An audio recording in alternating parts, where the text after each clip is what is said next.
What's up, guys? DrFeelGood here, back again with another video prescription. And yes, I know, it's been quite some time since I've done one of these. And I apologize, but I'm a busy person. And since I don't monetize my videos, this is not high on the list of my priorities. And just a heads up, I'm a little under the weather, so if I sound weird, you know why. But let's get started, shall we? So Liger and Avenduo and myself, we have a little off-air podcast every single week. Think of it as like a conference call with some buddies, right? And somehow we got on the topic of Microsoft and why the Xbox, did not do as well as it should have during the 8th generation, right? I think it stemmed from some remarks that Phil Spencer recently made. I'm not exactly sure what they are, but they were not positive. Let's just say that. But moving on. So Liger and myself started giving our thoughts as to why the Xbox One is more or less, in one way or another, a commercial failure when compared to the PS4. So the purpose of this video is to give you my thoughts. So first up, the name. The Xbox One name is just as garbage as the Wii U name. I'm a Nintendo fan and I can admit that, okay? I know why they chose the name, but it did not sound like a successor to the Xbox 360. They should have called it the Xbox 720 at the very least. They could have called it the Nextbox. Or hell, even the double Xbox. Just put an X in front of Xbox. That would have been better than Xbox One. It sounded like the name just sounds as though they were going backwards because, of course, even though the original Xbox is not called the Xbox One, it's known as the Xbox One. It was the first one. But with that name currently out, it's just now we have to call it the original Xbox or OG Xbox. So it just causes confusion, right? My next reason. I think Microsoft should have taken a page out of Nintendo's book and used an exclusive media format.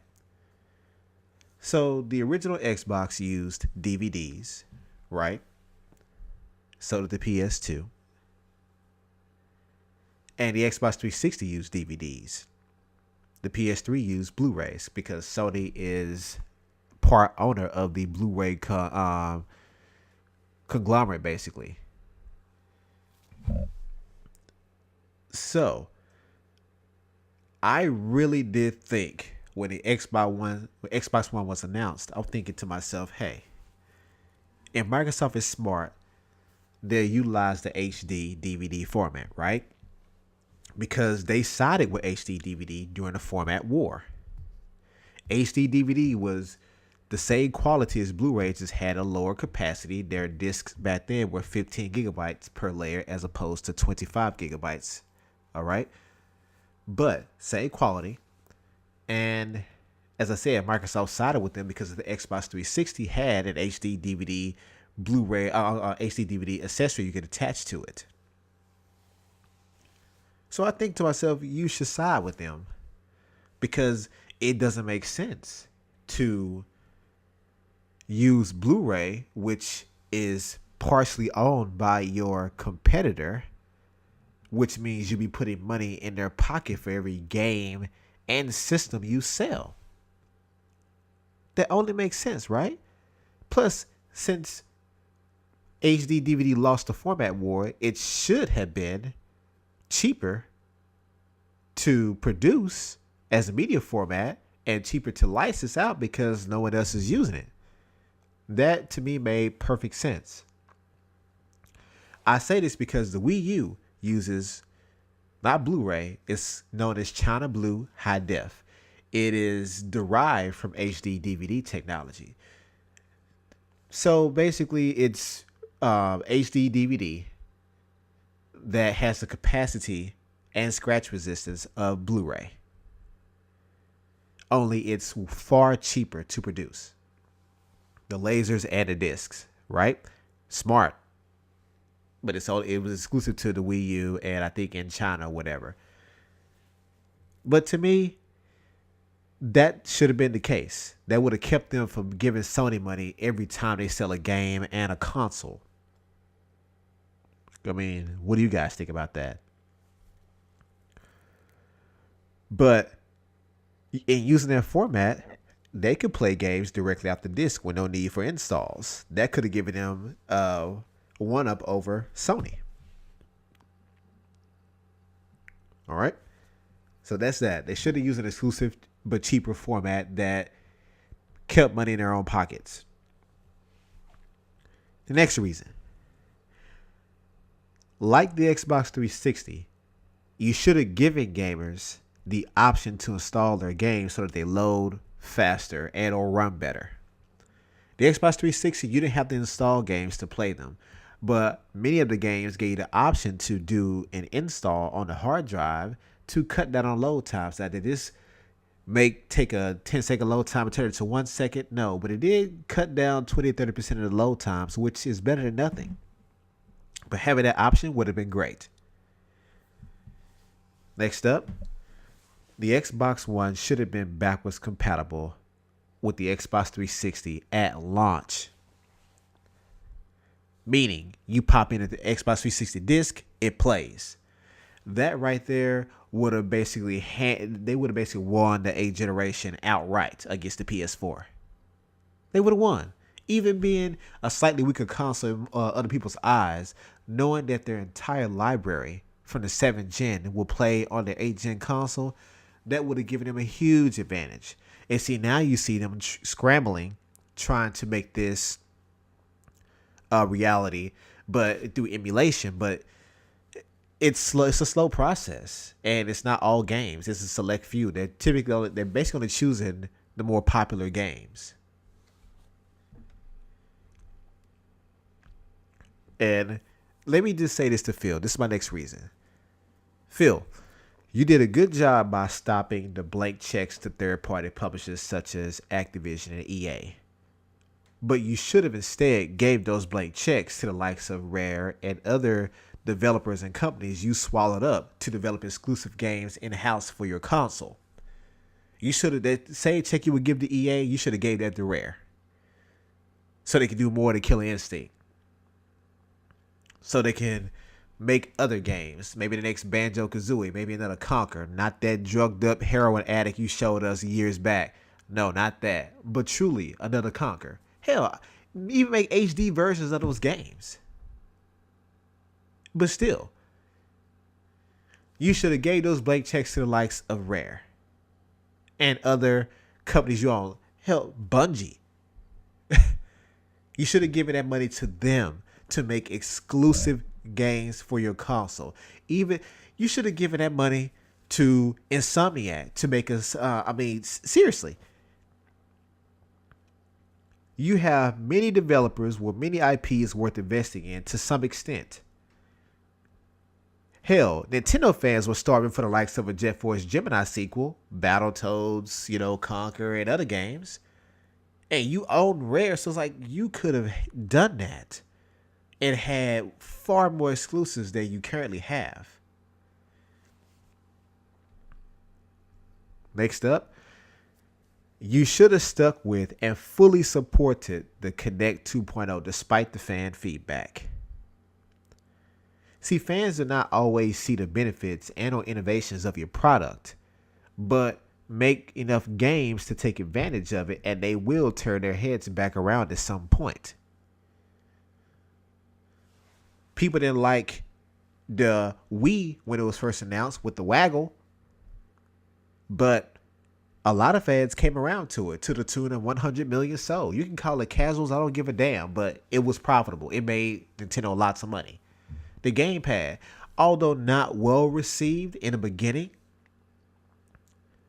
ask anyone that owns a Wii U and owned more than just Smash, And Mario Kart, they'll tell you they love the gamepad. Most will tell you that they love the gamepad and they hate the fact that the Switch left it behind. But even though Nintendo felt that feedback from fans in regards to the gamepad, they still kept doing what they were doing. They still made sure to support it to some extent. They didn't just write the gamepad off and never ever utilize it ever again. They didn't make it to where every game that you purchase will have the gamepad just off. Only game I know they did that was Donkey Kong Country Tropical Freeze. But even still, they made sure to support the gamepad and utilize it in one way or another. You have to keep that in mind. Fans may not always understand. I mean, look at the Wii. Because of it, motion controls are here to stay, and Nintendo refuses to simply forget about them.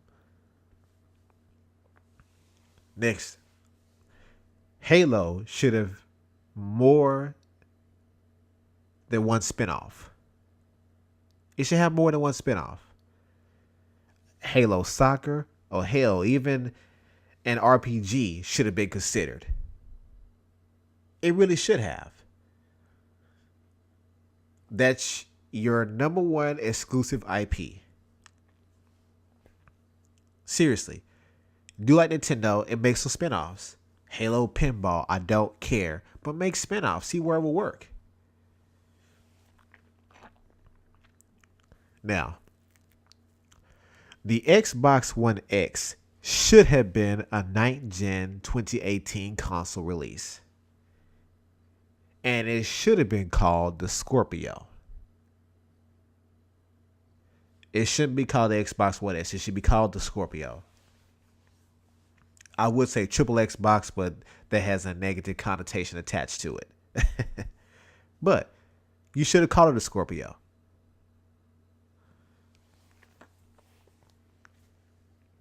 You're confusing people and making a more powerful version of a system that has no exclusive games to it. You're just losing money in a sense. You really are.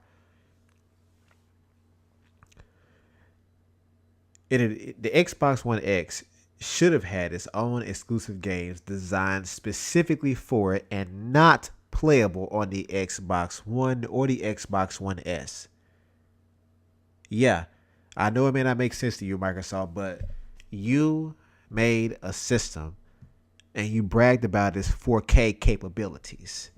So there should be games that only run exclusively on the Xbox One X. Not taking Xbox One games and making them look better, but there should be games that cannot be played on the Xbox One.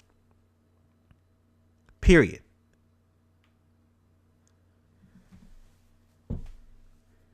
And as far as just the Xbox One, it should have been backwards compatible with all Xbox One games at the very least, while offering improved visuals and or performance.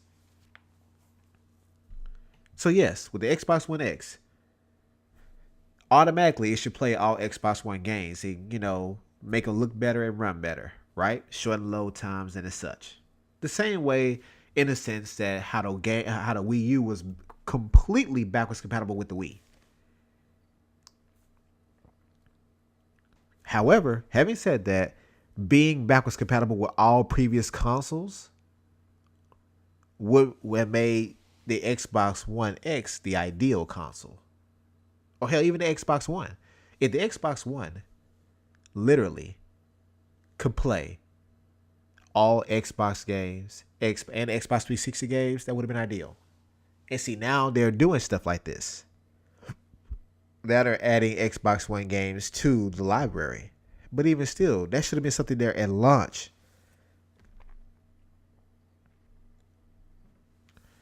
Regarding the Xbox One X, it should have used Secure Digital or SD, not micro, but Secure Digital cards for the media, since Blu-rays top out at 50 gigabytes for a dual layer. Now, I know there are quad layer Blu-rays out there, but I don't believe they're available to the public, and if so, they're not cheap. But since Blu-rays top out at 50 gigabytes, and you can get a 64 gigabyte SD card for a few bucks today. I think you can literally get one for like $10. And if you buy them in bulk as a company, you can probably get it for $2 to $5. But still, like Nintendo went back to cartridges with the Switch, you should have made the Xbox One X use a physical, secure digital media. Because you can literally get a 512 gigabyte SD card. They're available. I think even 1 terabyte and 2 terabyte cards are available. But it's just for games, especially 4K games. 128 gigabyte SD cards are no more than about 20 or 30 bucks. Seriously. So yeah, you should have been using SD cards. A 4K game can easily fit on a 128 gigabyte SD card, and SD cards will be fairly, if not really cheap. Hell, just sign a contract with either SanDisk or Samsung. Play those games right off the card, no installs needed. Hell, I am sure that Samsung would be happy to let you promote their 4K TVs with the console. We see it every day now. Buy a Samsung TV and get a game console for free or something like that. So imagine using SanDisk cards. Samsung SD cards, and you got Samsung 4K TVs. You got an Xbox 4K console. A match made in heaven. Because Samsung makes both great memory cards and they make great televisions. And back to the games.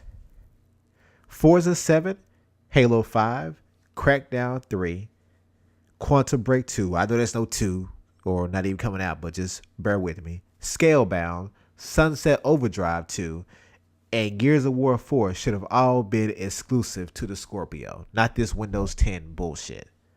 They should have all been exclusive to the Scorpio. Plain and simple. Those games should not have released on the Xbox One. They should be released on the Scorpio strictly. Next up,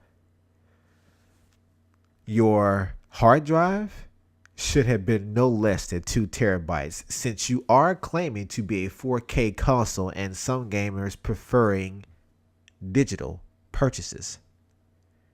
That hard drive should have been no less than 2 terabytes, man. I'm sorry. Even a couple of years back, you had a 2 terabyte Xbox One S. So why does the Xbox One X only have a 1 terabyte? Especially when 4 games that have 4K patches are 100 gigabytes plus. Come on now. And last of all, instead of claiming 4K gaming, you should promote the console as guaranteeing either native 1080p or 1440p at 60 frames per second across the board, with little to no compromise. See, it's okay to say what your console is capable of doing, but if you know this won't be done across the board, you shouldn't promote it. Look what Nintendo does. Nintendo, when they dropped the Wii, they never said, oh yeah, progressive scan gaming. They never said that every game is going to have motion controls. When they dropped the Wii U, they just said HD gaming. They never said or promised 1080p. They never promised 900p, but they just promised HD gaming. That was it. HD gaming. That gives you room for error. That gives you a little wiggle room. And when you claim your console's, a 4K console, the people watching these commercials and watching these videos, these promotional ads, they're thinking, oh, this is nothing but 4K, right? And then they buy a game and find out, oh, it's only 1080p? Well, I thought this was 4K. Promise what is easily attainable. With the Xbox One X, I truly believe that native 1080p at 60 frames per second can be done for every game. I don't care if it's a damn turn-based RPG. It can be done 1080p, 60 frames per second. I think that can be done across the board with all that power. I truly do. Hell, I even think maybe 1440p at 60 frames per second can be done if you got a little optimization going on. But 4K? Nah, let's be honest. If you do any 4K gaming, it probably won't be. It won't be native, and it won't probably won't be 60 frames per second. But that's what gamers would expect. So all I'm saying is, think about these things. If Microsoft would have made these decisions instead, and just in my opinion, I could be wrong, I think the Xbox One right now would be around 60 or 70 million sold. They would came out of the 7th gen running things in the 8th gen, or at least on par with the PS4 right now. But hey, you know what they say, hindsight is 2020, right? But these are honestly decisions that these are things that came to mind even before the Xbox One launched. I I honestly swore in my own mind that like there's no way they're gonna use Blu-ray, right? They're gonna use HD DVD because they sided with it. Nope. But anyway, let me know what you guys think about this in the comments. And as I always say, keep it gaming.